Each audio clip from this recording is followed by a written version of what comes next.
ابو جہل اور ابو سفیان کا واقعہ۔ السلام علیکم پیارے دوستو۔ ایک مرتبہ ابو جہل اور ابو سفیان اور انس بن شریک رات کو اپنے اپنے گھروں سے اس لیے نکلے کہ چھپ کر رسول اللہ صلی اللہ علیہ وسلم سے قرآن سنیں۔ ان میں ہر ایک علیحدہ علیحدہ نکلا، ایک دوسرے کو خبر نہ تھی، اور علیحدہ علیحدہ چھپ کر قرآن سننے لگے۔ تو اس میں ایسے مہو ہوئے کہ ساری رات گزر گئی۔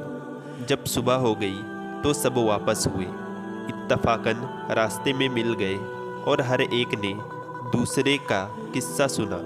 تو سب آپس میں ایک دوسرے کو ملامت کرنے لگے کہ تم نے یہ بری حرکت کی، اور کسی نے یہ بھی کہا کہ آئندہ کوئی ایسا نہ کرے، کیونکہ اگر عرب کی عوام کو اس کی خبر ہو گئی تو وہ سب مسلمان ہو جائیں گے۔ یہ کہہ سن کر اپنے اپنے گھر چلے گئے۔ اگلی رات آئی تو پھر ان میں سے ہر ایک کے دل میں یہی خیال اٹھی کہ قرآن سنیں، اور پھر اسی طرح چھپ چھپ کر ہر ایک نے قرآن سنا، یہاں تک کہ رات گزر گئی اور صبح ہوتے ہی یہ لوگ واپس ہوئے۔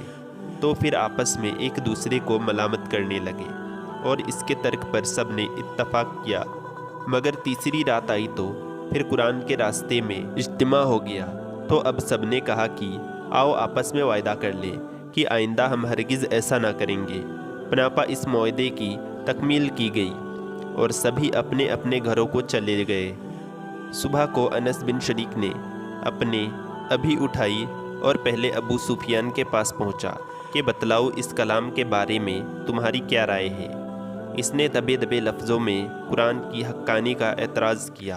تو انس نے کہا کہ باخدا میری بھی یہی رائے ہے۔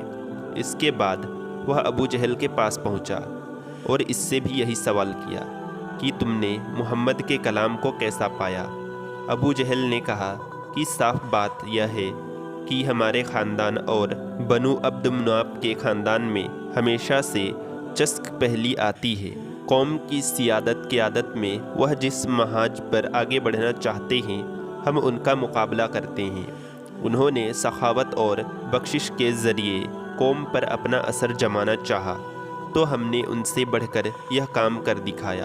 انہوں نے لوگوں کی ذمہ داریاں اپنے سر لے لی، تو ہم نے اس میدان میں بھی ان سے پیچھے نہیں رہے۔